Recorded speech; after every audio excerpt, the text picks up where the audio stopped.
on a world of crimson skies and untamed beasts, where rancors once ruled the mountains and survival was measured in strength alone, a society unlike any other took shape. This is the story of the Witches of Dathomir, the Daughters of Allya, a people forged by exile, bound by tradition, and forever walking the razor's edge between power and darkness.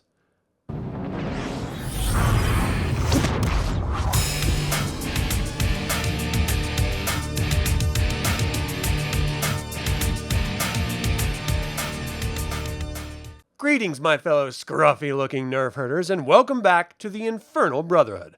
Dathomir was never a gentle world. Its jagged terrain, blood-red soil, and apex predators made it one of the most hostile planets in the galaxy. Long before the rise of the Galactic Empire, human settlers found themselves stranded here, cut off from the wider galaxy. Some had arrived as exiles during the age of the Pacian Empire millennia earlier, others perhaps as criminals or political outcasts. Over time, these populations merged into a hardened culture struggling to survive beneath the shadow of the planet's true masters, the rancors. For generations, humans were prey. That would change with the arrival of a single woman. Around 600 before the Battle of Yavin, a Jedi Knight named Allya was cast out by the Jedi Order, branded a rogue, and exiled to Dathomir. She was sent to meditate on the Force in isolation, a punishment meant to break ambition and pride. Instead, Allya found a world in chaos. The humans of Dathomir lived in fear, hunted by rancors, and divided among themselves. But Allya was a Jedi, trained in the ways of the Force, and she soon discovered something extraordinary. Through the Force, she could tame the rancors. Predators became mounts. Fear became dominance, and in that moment, Dathomiri society was forever transformed. Allya assumed leadership of the human population and reshaped it according to her vision. Female Force sensitives became warriors and rulers, while men were reduced to laborers and breeders. Daughters were trained in the Force, sons were not. Legends claim that Allya forged this society within a single lifetime, that all Dathomiri descended from her alone. While later historians would question this account, what is undeniable is Allya's lasting legacy, the Book of Law. Written near the end of her life, it codified the moral and ethical foundation of her people. Its final line became sacred law: never concede to evil. With Allya's death, her daughters inherited not only her power, but her burden. Over generations, the Daughter of Allya divided into clans, each named for the land they claimed: the Singing Mountain Clan, the Frenzied River Clan, the Misty Falls Clan, and many more. Each clan ruled from fortified villages, led by matriarchs who could live for centuries. Though united by shared ancestry and tradition, the clans developed their own interpretations of the Book of Law. They raided one another for mates, waged ritualized conflict, and measured strength both as a spiritual and physical virtue. Above all else, they believed power must never serve darkness. Unlike the Jedi, the witches did not view the Force as abstract philosophy.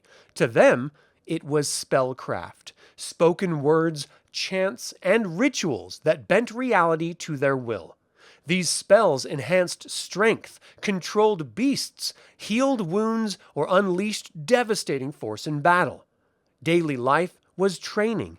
Muscles and mysticism were honed together.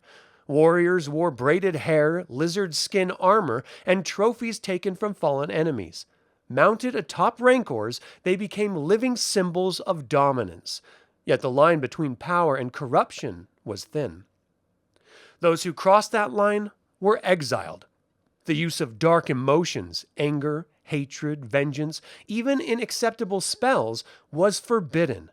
Offenders were cast out to purify themselves in the wilderness. Some returned, others did not. These exiles became known as the Night Sisters. Banding together, they embraced the dark side outright, twisting Allya's teachings into something far more dangerous. Though only one Night Sister clan ever existed at a time, they were feared by all others, a living reminder of what the witches could become if they abandoned restraint. In 340 BBY, the Jedi training vessel Chu'un-Thor crashed on Dathomir. The witches attacked, killing 14 Jedi who attempted rescue. Only through negotiation did Master Yoda secure the release of the survivors. Before leaving, Yoda entrusted a young witch named Rel with a collection of Jedi teachings, warning that one day a Jedi Knight and apprentice would return to help Dathomir face the darkness of the Night Sisters. The galaxy had noticed Dathomir. In 54 BBY, the Sith Lord Darth Sidious arrived on Dathomir. A Night Sister named Caecina begged him to take her newborn son away from the brutal life of the Night Brothers. That child was Maul. Sidious sensed the boy's immense power and claimed him, unknowingly setting into motion plans that Mother Talzin herself had already begun weaving. Dathomir had once again shaped galactic destiny. Under Emperor Palpatine, Dathomir became a penal colony until the rise of the Night Sister leader Geth Zarian forced the Empire to abandon the world. Imperials became slaves. Star Destroyers blockaded the system. After the Battle of Endor, Warlord Zinj seized Dathomir, but was eventually defeated by Luke Skywalker and his allies. The Night Sisters were overthrown and the clans freed. Dathomir joined the New Republic, though Imperial remnants, Sith cults, and invaders like the Yuuzhan Vong would continue to test its strength. In time, Jedi trained on Dathomir. Jacen Solo studied under the witches. A permanent Jedi praxium was established after the Yuuzhan Vong War, yet the witches never abandoned their identity. They remained warriors, they remained spellcasters, and above all, they remained Daughters of Allya, bound by a single truth passed from mother to daughter across centuries. Never concede to evil.